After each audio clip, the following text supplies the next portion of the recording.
Selamat siang sahabat sehat, dimanapun Anda berada.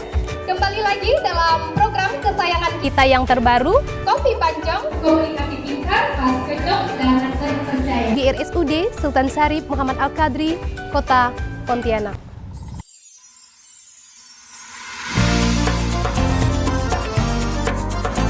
Anak mana mana? Biasa kopi loh.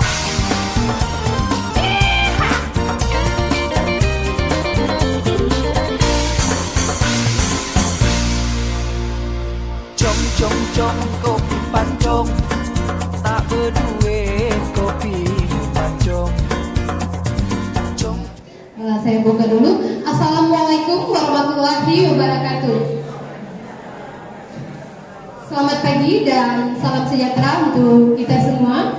Dalam rangka memperingati Hari Stroke Sedunia pada bulan Oktober ini, Rumah Sakit Kota bekerja sama dengan Perhimpunan Dokter Spesialis Neurologi Indonesia cabang Kalimantan Barat akan berbagi informasi kepada Bapak Ibu semua yaitu seputar stroke.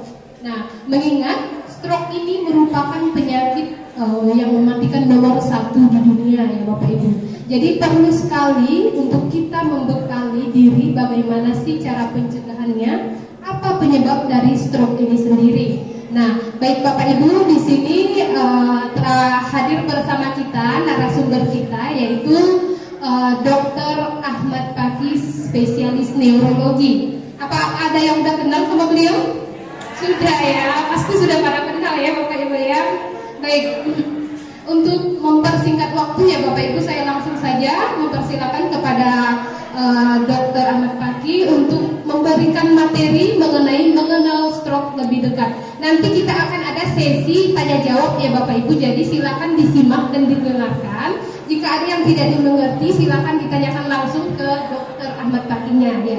Silakan dokter untuk menyampaikan. Pagi dan salam sejahtera bagi kita semua. Alhamdulillah pada kesempatan kali ini kita melakukan sedikit banyak berdiskusi tentang stroke. Sebagai informasi, setiap tanggal 29 Oktober ya, kita memperingati Hari Stroke Sedunia. Hari ini adalah salah satu rangkaian dari acara memperingati Hari Stroke Sedunia. Nah, kami diberi tugas dari Perhimpunan Dokter Spesialis Neurologi Indonesia untuk mensiarkan terkait stroke, mengenalkan gejala ini dari stroke, tata laksana stroke ya. Insya Allah hari ini kita akan sedikit banyak akan membahas tentang gejala dan tanda stroke dan bagaimana kalau ada gejala dan tanda tersebut penanganannya. Baik, mengenal stroke lebih dekat. Apa itu stroke? Stroke adalah suatu keadaan di mana ditemukan tanda-tanda klinis itu gejala ya, dan tanda yang berkembang cepat berupa defisit neurologis vokal dan global. Vokal itu kelemahan sesisi mendadak, kesemutan sesisi mendadak, tiba-tiba tidak bisa ngomong ya. Yang global itu tiba-tiba jadi kepala hebat, tiba-tiba penurunan kesadaran ya, yang dapat memberat dan berlangsung selama 24 jam atau lebih, yang dapat menyebabkan kematian. Apa ada penyebab yang lain?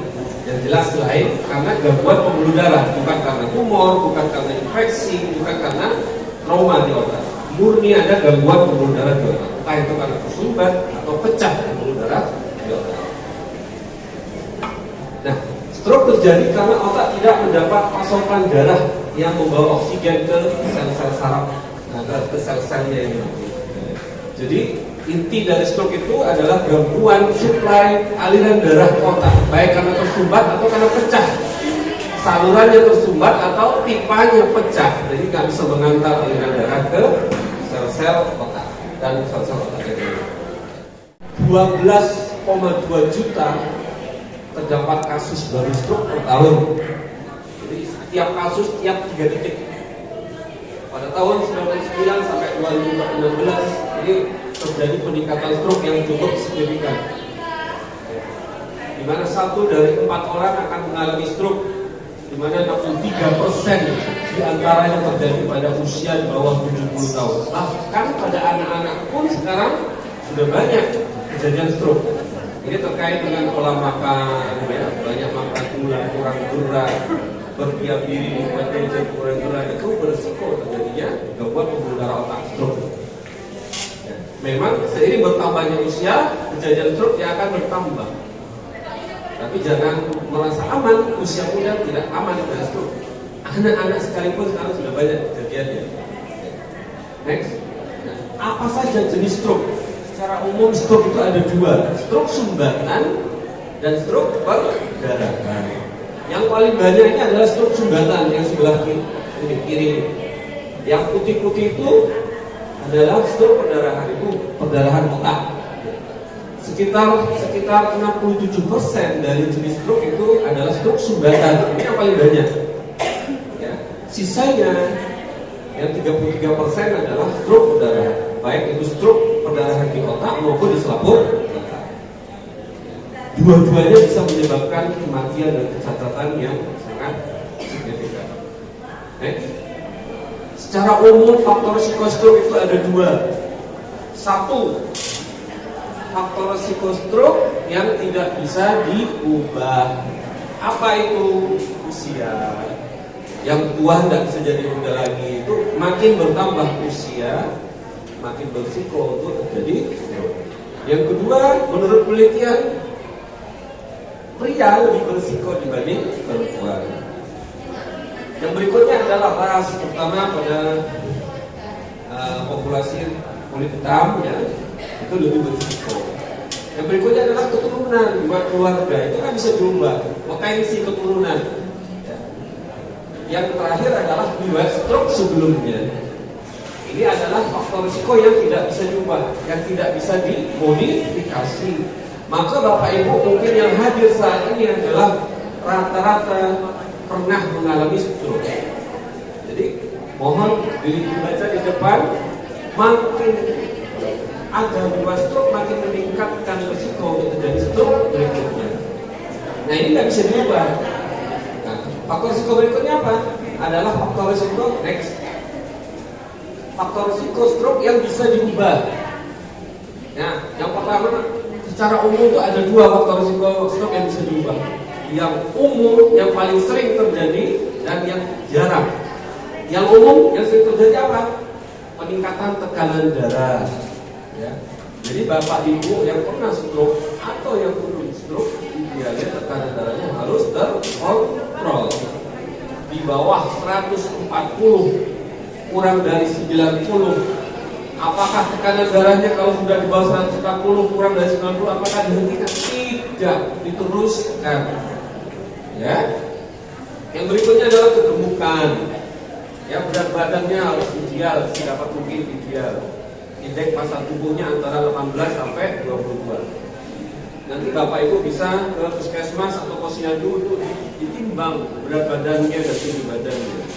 70 sampai 100 gula darah puasa itu adalah gula darah yang diambil 10 sampai 12 jam yang tidak makan minum manis. Ya, gula darah puasanya 70 sampai 100. Artinya kalau sudah di atas 100 masih berisiko terjadi stroke. Tidak terjadi stroke sekalipun pada penderita gula itu 4 kali lipat lebih berisiko untuk terjadi stroke, apalagi pernah terjadi stroke. Atau HbA1c-nya di bawah 7%. Ya. Yang berikutnya adalah pola makan, ya, pola makan ya rendah, kurang serat. Serat itu adalah sayur-sayuran, buah-buahan. Sekarang ini kan banyak minuman yang banyak mengandung gula, boba gitu. Itu yang terus yang berikutnya adalah peningkatan kolesterol, terutama kolesterol jahat. Jadi Bapak Ibu yang pernah menderita stroke, kalau pernah saya sampaikan target LDL kolesterol jahatnya harus di bawah 70. Itu kita evaluasi setiap 3 bulan. Gak bisa diperiksa setiap bulan, dia harus minum obat rutin, anti kolesterol selama 3 bulan berturut-turut, baru kita evaluasi. Karena obatnya berefek setelah 3 bulan. Maka penting kolesterol jahatnya terkontrol di bawah 70 bagi yang sudah pernah stroke atau serangan jantung. Bagi yang belum pernah, di bawah 150 itu sudah cukup terkontrol. Berikutnya adalah gangguan ginjal. Ya sebenarnya jarang, gangguan ginjal itu termasuk yang jarang. Gangguan ginjal biasanya kecenderungannya tekanan darahnya meningkat, berkaitan dengan penyakit yang lain seperti kencing manis.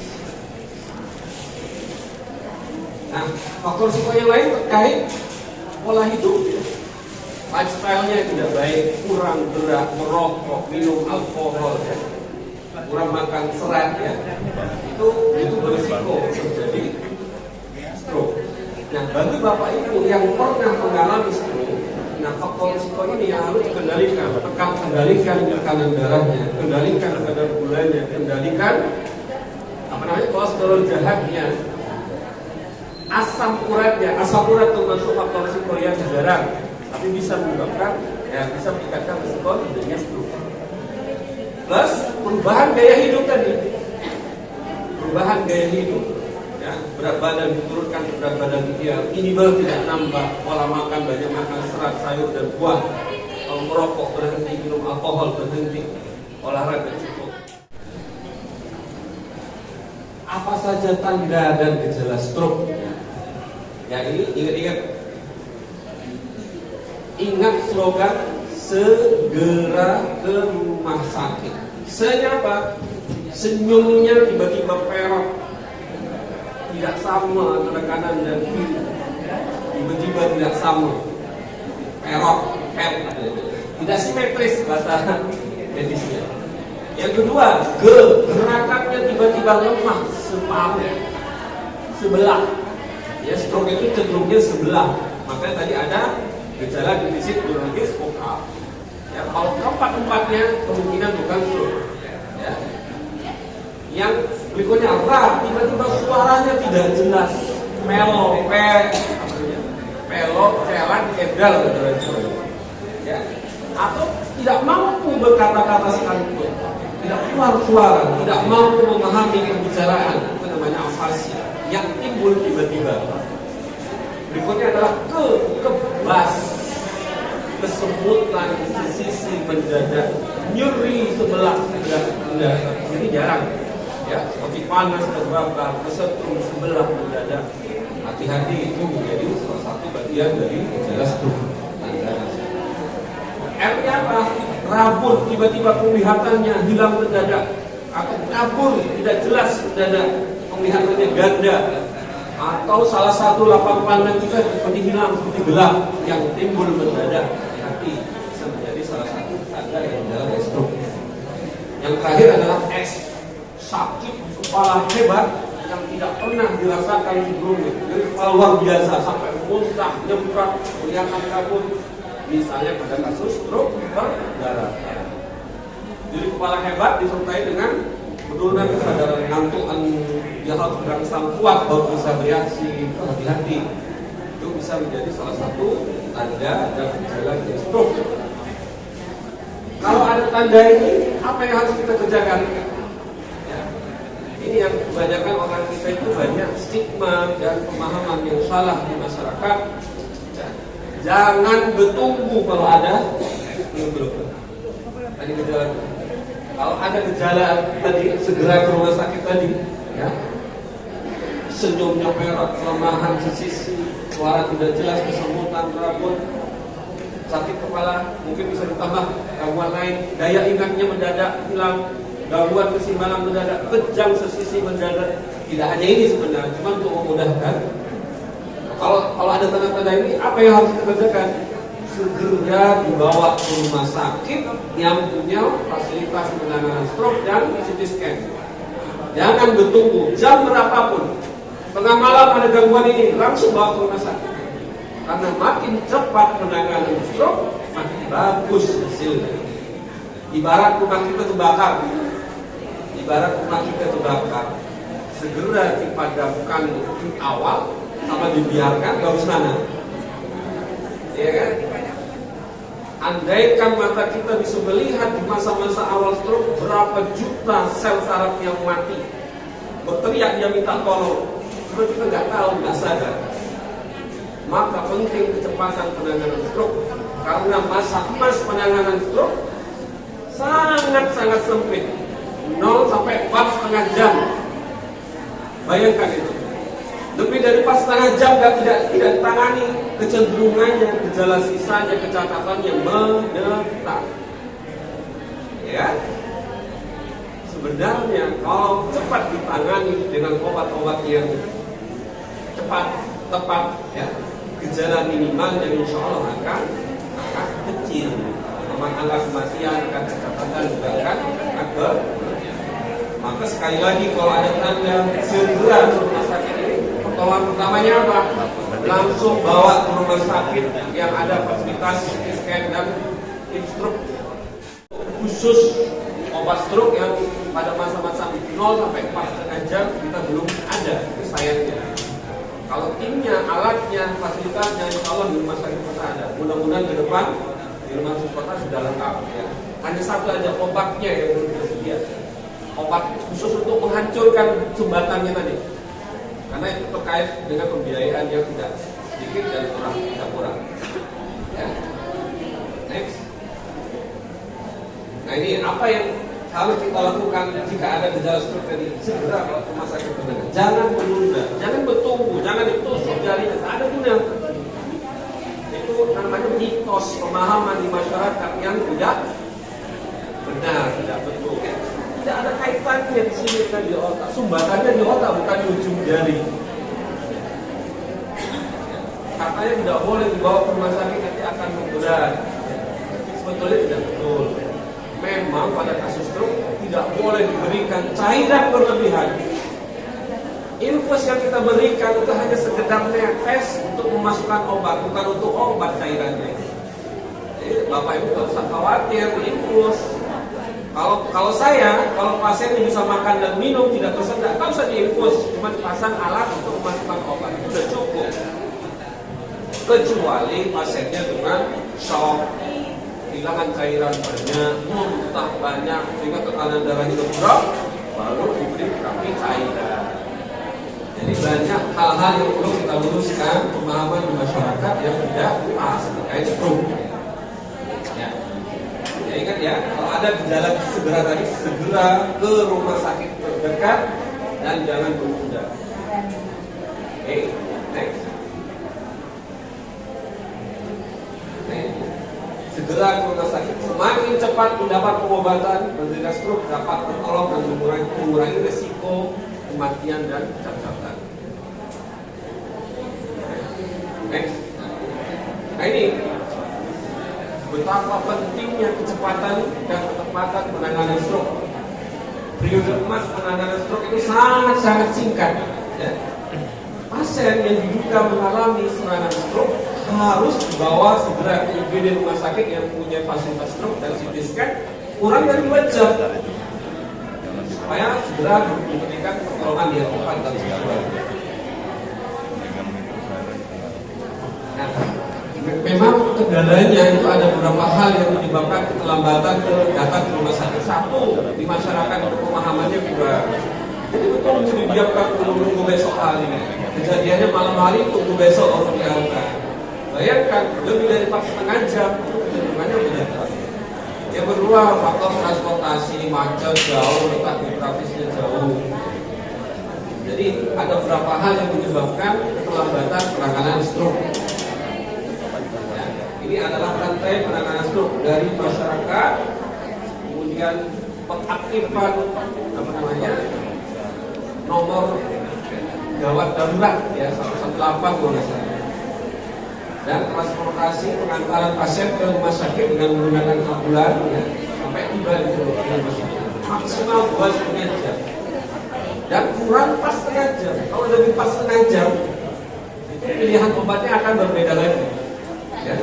Di atas 4,5 jam sampai 6 jam itu harus di dalam ruangan khusus, lab khusus. 6 jam sampai 24 jam harus dikeluarkan sumbatan otaknya itu kan mekanikal tromboid dan pengobatannya tidak kurang ratusan juta. Kalau pas di bawah 4,5 jam rata-rata di rumah sakit ini bisa menangani. Hanya bermodalkan CT scan terus nanti memenuhi kriteria dan inklusi dan eksklusi, dipasang infus, obatnya dimasukkan lewat infus sudah selesai. Kalau lewat 4,5 jam, kemungkinan itu sangat tidak mudah penanganannya. Ya, oke. Bagaimana pencegahan stroke? Ya, kalau Bapak Ibu mungkin di rumah sakit ada gerakan germas gitu.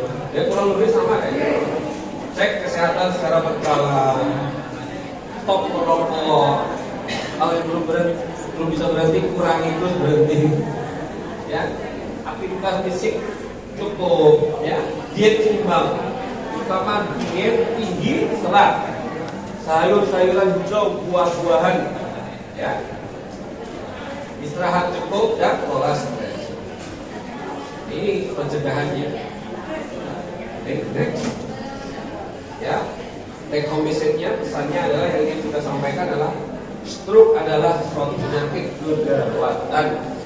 Yang kedua adalah pengenalan segera gejala stroke oleh diri keluarga akan memegang peranan yang sangat penting. Gejala stroke pasti terjadi secara mendadak. Ya, jika didapatkan gejala tersebut, segera ke rumah sakit, jangan ditunda-tunda, dibawa ke rumah sakit yang ada fasilitas lengkapnya terkait penanganan stroke. Next. Ya, mudah-mudahan bermanfaat. Jika ada kekurangan, mohon maaf. Kalau ada pertanyaan, dipersilakan. Atas dulu dong, dokter. Baik, Bapak Ibu, untuk sesi kedua ini kita akan ada sesi tanya jawab dengan Dokter Fakih. Nanti silakan jika ada Bapak Ibu ingin bertanya. Oke, silakan. Assalamualaikum warahmatullahi wabarakatuh. Selamat sehat untuk kita semua. Nama saya Yana. Yang ingin saya tanyakan, bagaimana mengatasi orang yang hipertensi tapi tidak punya gejala? Assalamualaikum warahmatullahi wabarakatuh. Selamat pagi. Saya Denisa. Saya ingin bertanya. Kejadian ini saya alami sendiri oleh keluarga saya. Abang saya kena stroke, tiba-tiba badannya lemas, nggak bisa apa-apa. Terus kita larikan ke rumah sakit. Dia pergi bisa jalan. Tapi begitu di rumah sakit diinfus, nah setelah diinfus itu dia langsung drop, tidak bisa bangun, tidak bisa gerak sampai sama. Cuma itu aja pertanyaan saya. Itu sudah bertanya. Terima kasih. Wassalamualaikum warahmatullahi wabarakatuh. Teratur ada, tapi yang kendalanya waktu itu saya lupa pesan kemungkinan dari kendala luka saya itu mulainya.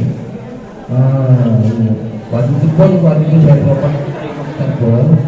Kemungkinan ini tergantungnya apa Pak yang diselamatkan apa itulah semuanya kan kalanya awal kan bukan tidak kemungkinan dokter ini kan aspek kan. Kemudian saya minta ibu, saya selama ini berobat kok mengapa tidak sembuh. Makan obat ini terlalu banyak, fisioterapi apa kan. Tadi Bapak bilang tadi yang obat untuk semacam untuk itu harganya mahal. Sedangkan kami ini kan rakyat tidak mampu. Baik, terima kasih Pak. Jadi pertanyaannya. Terima kasih pertanyaannya. Memang hipertensi atau tekanan darah tinggi merupakan salah satu penyebab faktor risiko yang paling umum ada kasus stroke, baik stroke sumbatan maupun stroke perdarahan. Bagaimana penanganan hipertensi pada orang yang tidak bergejala? Itu artinya apa? Yang bersangkutan mempunyai faktor risiko tekanan darah tinggi, berpotensi terjadi gangguan pembuluh darah otak maupun pembuluh darah jantung. Jadi hipertensi itu penanganan yang tergantung dari derajatnya. Ada derajat, ada namanya pre-hipertensi. Ya, tekanan darah masih di bawah 140, kurang dari 90. Ada derajat 1, 140 sampai 159, atasnya bawahnya 80 sampai 90 sampai 99, derajat 2 di atas 160, atasnya bawahnya di atas 100. Itu penanganannya berbeda-beda. Pada yang pre-hipertensi itu mungkin cukup dengan aturan pola makan rendah darah, banyak makan sayur, merokok, kurangi alkohol, gerak cukup, itu mungkin sudah bisa terkontrol. Bagaimana kalau dengan perubahan gaya hidup tadi tidak berhasil? Ya itu tadi, minum obat. Masalahnya pemahaman yang harus diluruskan di masyarakat.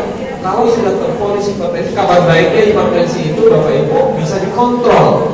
Dikontrol dengan apa? Perubahan gaya hidup plus minum obat rutin. Kalau sudah terkontrol apakah dihentikan obatnya? Tidak. Diteruskan. Itu masalahnya. Pasien merasa sembuh, berarti naik lagi dia. Ibarat kita tekan bola dalam air supaya tidak muncul ke permukaan air, ditekan teruskan bolanya. Itu bukan hilang bolanya, sama dengan hipertensi, stroke, jantung, kolesterol tinggi. Jadi pengobatan itu tadi perubahan gaya hidup plus minum obat rutin. Kalau derajat 1 mungkin sudah cukup dengan dikendalikan dengan satu macam obat penurun tekanan darah, misalnya amlodipin atau captopril, sudah cukup mungkin. Perubahan gaya hidup plus satu macam minum obat penurun. Tapi kalau sudah derajat 2 rata-rata tidak mempan dengan satu macam obat. Minimal dia harus 2 penurun tekanan darah. Ya, tekanan darah tinggi ya, kolesterol tinggi. Silakan Bapak Ibu bisa ya. Itu yang pertanyaan yang pertama. Yang kedua. Baik, pertanyaan kedua tadi dari Ibu Nisa ya Bu ya. Jadi gini, perlu diketahui. Jadi stroke itu ada beberapa varian. Satu stroke komplit. Dia bergejala langsung plak, lemah langsung lemah. Itu namanya stroke komplit. Rata-rata pasien dengan gejala stroke komplit. Yang kedua, ada namanya stroke in evolution. Jadi stroke itu masih berjalan, makin berat. Kemungkinan pasien tadi itu termasuk yang stroke in evolution. Ya. Sebenarnya kalau makin cepat ditangani, kurang dari 4,5 jam, obat-obatnya ada dan memenuhi kriteria inklusi untuk dihancurkan sumber daya tadi, insya Allah stroke itu bisa tertangani. Cuman kendalanya di Indonesia Bapak Ibu, obat tadi untuk menghancurkan sumbatan di otak tadi tidak tersedia karena mahal. Bayangkan obatnya puluhan juta yang dibayar oleh BPJS 4,5 juta, masuk akal apa tidak? Itu rumah sakit rata-rata tidak mampu mengadakan. Ditambah lagi terlambat pasiennya dibawa ke rumah sakit, di bawah di atas 4,5 jam, sudah kecenderungannya catatannya meningkat. Itu benar. Yang ketiga jenis stroke itu ada namanya serangan otak sepintas. Bahasa Inggrisnya adalah transient ischemic attack. Tadi dari definisi adalah stroke itu yang lebih dari 24 jam.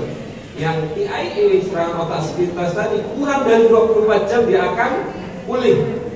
Ada gejala stroke, termasuk sisi mendadak, tapi dalam hitungan jam dia pulih. Tapi hati-hati, itu menjadi faktor risiko untuk terjadi stroke.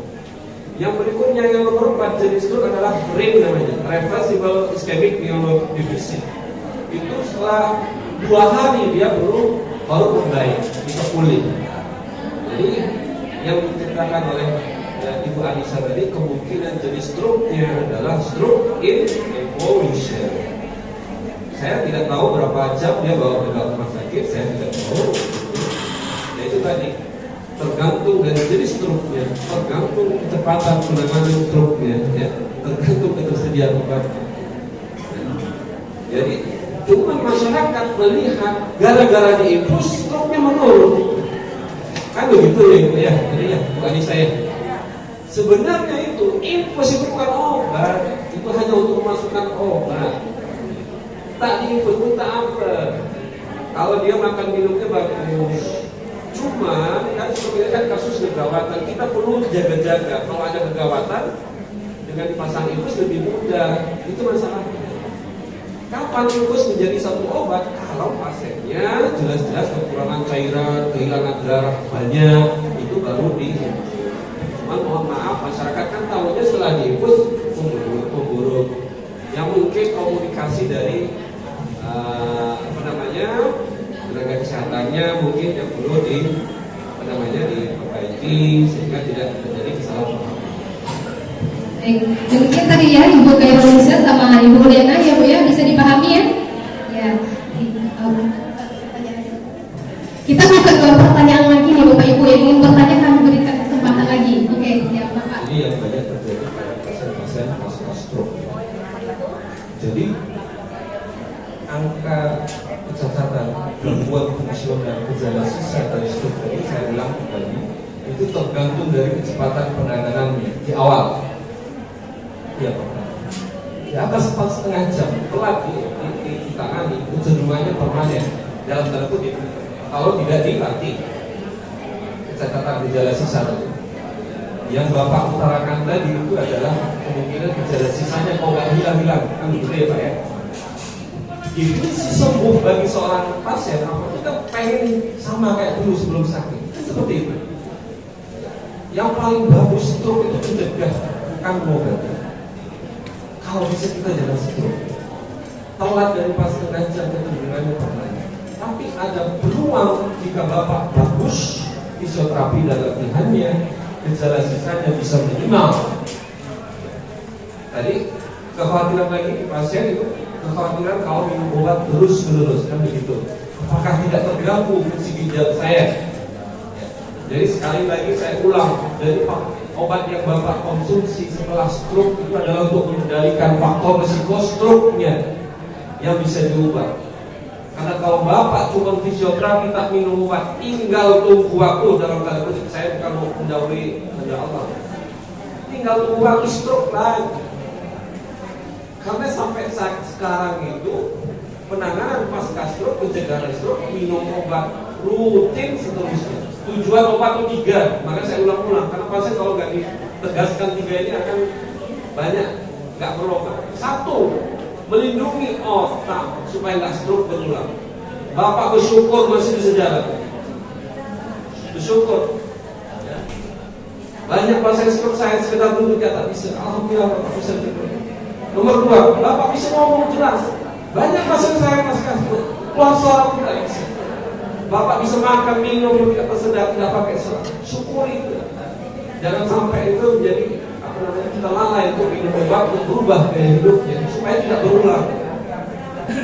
Bapak masih bisa berjalan. Banyak pasien saya ini, alhamdulillah Bapak termasuk salah satu pasien dengan gejala stroke yang minimal. Mungkin Bapak bisa lihat di luar ada belakang.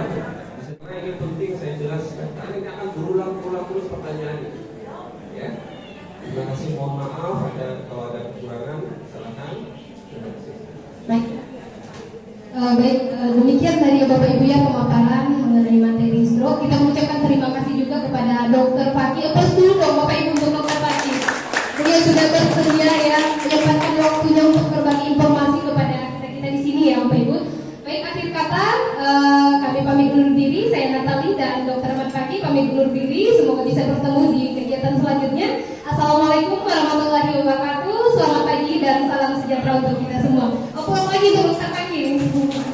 Kasih dong. Ya, alhamdulillah hari ini kita sudah menyelenggarakan suatu kegiatan yang sudah diamanatkan oleh Perhimpunan Dokter Spesialis Neurologi Indonesia untuk mensiarkan dalam rangka mensosialisasikan bahwa stroke itu suatu penyakit kegawatan dalam rangka memperingati Hari Stroke Sedunia yang kita peringati setiap tanggal 29 Oktober. Tidak lain tidak bukan kegiatan ini adalah untuk mensiarkan pentingnya pengenalan dan tanda gejala dari stroke pada masyarakat supaya bisa dilakukan pengenalan secara dini sehingga bisa dilakukan penanganan stroke segera ke rumah sakit. Rata-rata pasien yang berobat di instalasi rawat jalan polineurologi Rumah Sakit Kota Pontianak itu rata-rata adalah penderita pasca stroke. Rata-rata selain pasien yang lain, misalnya pasien dengan keluhan nyeri. Jadi stroke ini merupakan penyebab kematian dan kecacatan yang utama baik di dunia maupun di Indonesia. Ini terbukti dari kunjungan rawat jalan itu hampir mungkin 50%, hampir 50% kali ini adalah penderita pasca stroke. Selamat pagi, nama saya Hairunisa. Saya adalah pasien polisaraf dari Dokter Fakih. Kebetulan di pagi ini ada sesi untuk mengetahui mengenai penyakit stroke lebih dalam.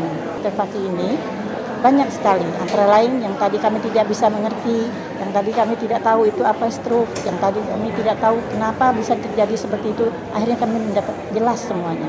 Saya rasa itu aja. Terima kasih. Wassalamualaikum warahmatullahi wabarakatuh.